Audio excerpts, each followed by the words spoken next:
اس کے بعد بند ہو جاتا ہے۔ راتوں کو کون کام کرتا ہے؟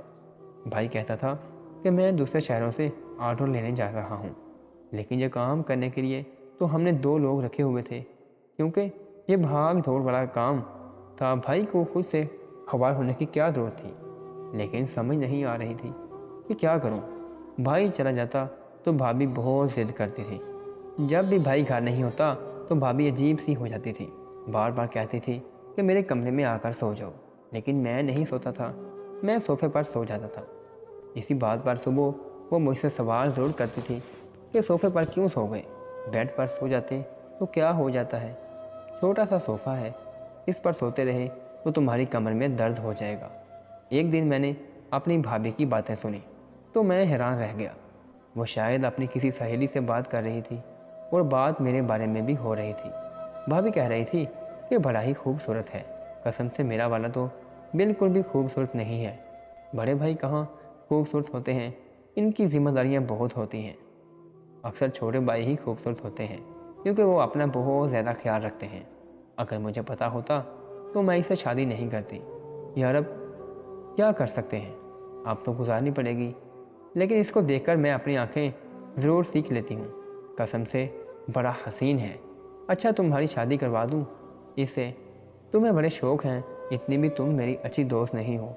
میں تو اس کے ساتھ اپنی بہن کی بھی شادی نہیں کرواؤں گی، بلکہ میں تو کہتی ہوں اس کی شادی نہ ہو، نہیں تو میں کیسے یہ سب برداشت کروں گی، میری بھابھی نے کہا اور زوردار کہا لگایا۔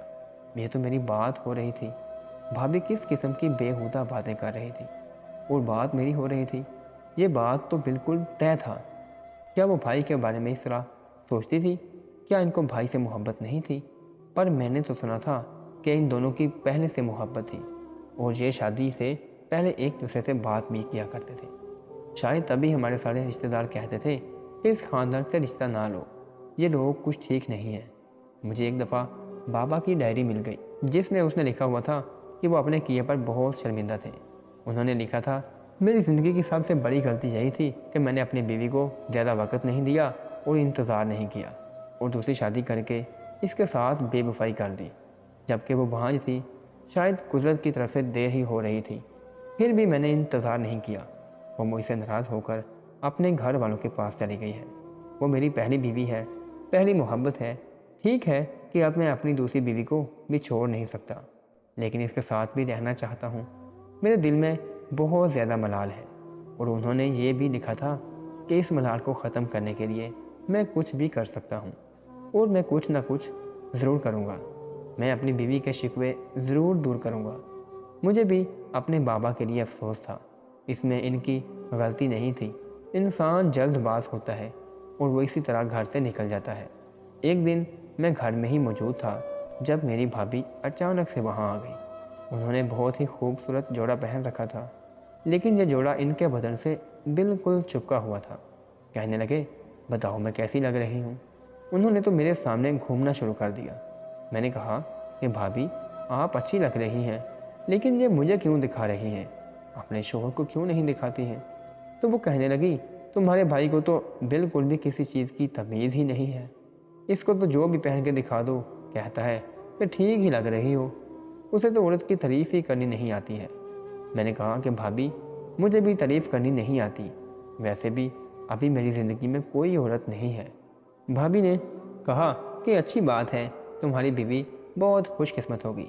میں نے کہا کہ بھائی کی زندگی میں بھی پہلے کوئی لڑکی نہیں تھی، آپ بھی خوش قسمت ہیں۔ تو کبھی کبھی تو میرا دل کرتا تھا کہ میں بھابھی کو سیدھا سیدھا کہہ دوں کہ آپ یہ کس قسم کی حرکت کرتی ہیں، اور ان کو کسی نے کچھ سکھایا نہیں تھا کہ ان کے گھر میں ماں نہیں تھی جس نے ان کو تمیز سکھائی ہو۔ لیکن پھر سوچا تھا کہ بھائی ناراض نہ ہو جائیں۔ ایک رات میں نے بہت زیادہ پڑھائی کی، بھائی گھر پہ نہیں تھے۔ بھابھی نے کہا کہ کمرے میں آ کے سو جاؤ، اور میں کمرے میں جا کر سو تو گیا، لیکن جیسے ہی بھابھی گہری نیند میں تھی میں اٹھ کر باہر آ گیا اور پڑھنے بیٹھ گیا۔ ساتھ یہ بھی سوچ رہا تھا، پتہ نہیں کیا ہے میری بھابھی کو، کیوں اس طرح کی حرکتیں کرتی ہیں۔ پڑھائی میں لگا رہا اور صبح ہوئی تو صوفے پر ہی بیٹھے بیٹھے سو رہا تھا جب اچانک سے کسی نے مجھے میرے گریبان سے پکڑا اور مجھے مارنا شروع کر دیا۔ پہلے مجھے لگا کہ میں خواب دیکھ رہا ہوں، لیکن یہ حقیقت تھی۔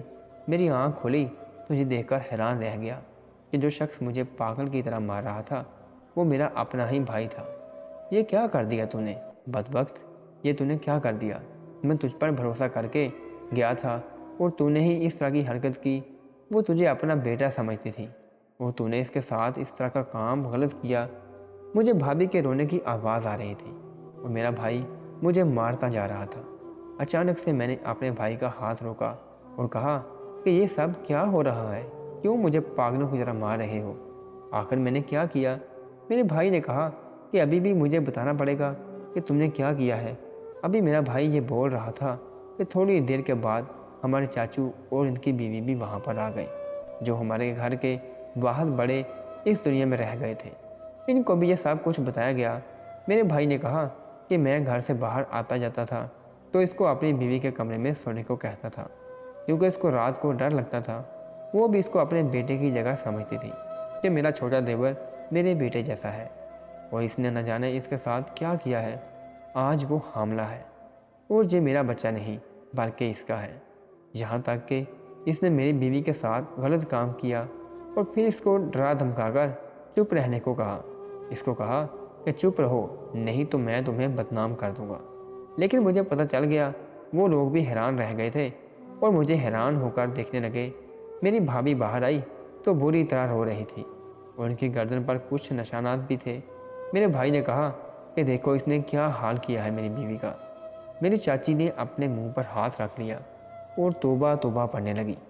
اب ہی مجھے برا بھلا کہنے لگے، یہاں تک کہ میرے بھائی نے کہا کہ آج سے تمہارا اور میرا کوئی رشتہ نہیں ہے، چلے جاؤ یہاں سے، میں تمہیں اپنی جائیداد سے آگ کرتا ہوں۔ میں اپنی صفائی میں بول رہا تھا لیکن کوئی بھی میری بات نہیں سن رہا تھا۔ چاچو نے بھی مجھے ہی باتیں سنائیں اور مجھے گھر سے نکال دیا۔ جانے سے پہلے میں اپنے کچھ کپڑے اور اپنے بابا کی ڈائری ہی اپنے ساتھ لے جا سکا۔ اس کے بعد مجھے گھر سے نکال کے دروازہ بند کر دیا گیا۔ میرے بھائی نے میرے ساتھ ایسا کیوں کیا؟ یہ سب کچھ جھوٹ تھا۔ میں نے ایسا کچھ بھی نہیں کیا تھا، بلکہ بھابھی خود مجھ پر گندی نظر رکھتی تھی، مجھے جال میں پھنسانا چاہتی تھی، میرے ساتھ عجیب و غریب قسم کی حرکتیں کرتی تھی۔ میں حیران رہ گیا کہ میرے ساتھ یہ سب کچھ کیا ہو گیا۔ میں اپنے دوست کے گھر چلا گیا۔ وہ کافی امیر تھا، اس کو میرے اپنے گھر پہ رہنے سے کوئی مسئلہ نہیں تھا، لیکن مجھے بہت مسئلہ تھا کہ میرے ساتھ یہ سب کچھ کیا کیا۔ میرے بھائی کو فون کرنے کی کوشش بھی کی لیکن میرا بھائی فون نہیں اٹھا رہا تھا۔ میرے سارے رشتہ دار بھی مجھ سے ہی باتیں سنا رہے تھے۔ ایک دن مجھے کورٹ کی طرف سے نوٹس ملا جس میں لکھا تھا کہ میں خود اپنی مرضی سے جائیداد سے الگ ہوتا ہوں کیونکہ میں نے کوئی غلط کام کیا ہے، اس لیے میرے بھائی نے مجھے علیحدہ کر دیا ہے اور اب میں کبھی بھی اپنی جائیداد کا مطالبہ کرنے کے قابل نہیں رہوں گا۔ مجھے بہت غصہ آیا۔ میں نے کہا کہ لگتا ہے یہ سب کچھ اس نے جائیداد کے لیے ہی کیا ہے، اس لیے میں نے اس کا کاغذ پر سائن کر کے واپس بھیج دیے۔ لیکن بھائی کو کیا ہو گیا؟ یہ سب انہوں نے کیوں کیا؟ یہ بات میری سمجھ سے باہر تھی۔ ایک دن میں نے اپنے بابا کی ڈائری پڑھی، انہوں نے آدھی ڈائری ہی لکھی ہوئی تھی، آگے سارے صفحات خالی تھے، شاید ان کو لکھنے کی مہلت نہیں ملی تھی۔ لیکن اچانک سے جب میں صفحات کو آگے کرنے لگا تو ایک تحریر لکھی ہوئی تھی، بیچ میں کچھ صفحات خالی تھے لیکن آگے سے پھر سے کچھ لکھا ہوا تھا۔ شاید وہ بابا کے آخری الفاظ کو ڈائری میں لکھا تھا کہ میں نے اپنی پہلی بیوی اور اس کے بیٹے کے ساتھ اچھا نہیں کیا، اس لیے ہر جانے کے طور پر میں نے اپنے چھوٹے بیٹے کو، جو کہ میرا بیٹا یعنی کہ میری پہلی بیوی سے میری پہلی اولاد ہے، اس کو ساری جائیداد کا مالک بنا کر جاؤں گا کیونکہ یہ اس کا حق بنتا ہے، اور شاید اسی طرح میرا احساس گناہ کم ہو جائے گا۔ یہ دیکھ کر تو میرے قدموں تلے سے زمین نکل گئی اور میں حیران و پریشان رہ گیا تھا، اور اب مجھے سمجھ آیا کہ شاید یہ سب کچھ بھائی نے اسی لیے کیا تھا، اپنی بیوی کے ساتھ مل کر اسے ثابت کر دیا کہ وہ میرا سگا بھائی نہیں تھا۔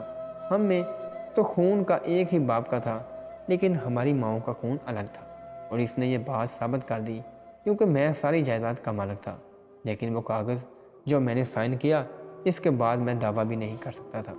میں وکیل کے پاس گیا تو وکیل نے بھی کہا کہ آپ کچھ نہیں کر سکتے کیونکہ آپ نے خود دستخط کیے ہیں کاغذ پہ۔ میں نے وہاں سے واپس آتے ہوئے سوچا تھا کہ جائیداد تو آج ہے، کل ختم ہو جائے گی، لیکن میں نے اپنے بھائی سے جتنی محبت کی تھی اسے اپنا بڑا بھائی، اپنی فیملی، اپنا سب کچھ سمجھا تھا۔ اس نے مجھے کتنا بڑا دھوکہ دیا۔ کیا کر لے گا وہ پیسوں کا؟ کیا وہ پیسوں سے ایک بھائی خرید پائے گا جو اس کے لیے دل سے مخلص تھا؟ مجھے کہیں سے کوئی انصاف نہیں ملا۔ میں اپنے دوست کے گھر رہا، پھر اپنی پڑھائی مکمل کی، پھر مجھے بہت اچھی نوکری مل گئی جس میں مجھے رہنے کے لیے گھر اور گاڑی بھی مل گئی، اور اسی آفس میں سے ایک لڑکی کے ساتھ میں نے شادی کر لی، اور اب میں اپنے گھر میں خوش ہوں۔ ان لوگوں کے بارے میں مجھے نہیں پتا ہے کہ وہ کہاں ہیں، کیا کر رہے ہیں۔ میں نے کبھی ان کو خبر ہی نہیں لی، لیکن مجھے بدنام کر کے انہوں نے اچھا نہیں کیا۔ میرے بھائی نے اپنے بھائی کو اس ڈائری کی تصویر بھیجی تھی تاکہ اسے پتہ چل جائے کہ مجھے ساری بات پتہ چل گئی ہے۔ اب اللہ ہی انصاف کرے گا، اور اللہ کا انصاف بہترین انصاف ہوگا۔ اگر آپ کو ہماری ویڈیو اچھی لگی ہو تو آپ نے اس کو لائک کرنا ہے اور آگے دوستوں کو شیئر بھی کرنا ہے، اور اگر ابھی تک آپ نے ہمارا چینل سبسکرائب نہیں کیا تو آپ نے اس کو سبسکرائب کرنا ہے اور بیل آئیکن کو دبا دینا ہے۔ اللہ حافظ۔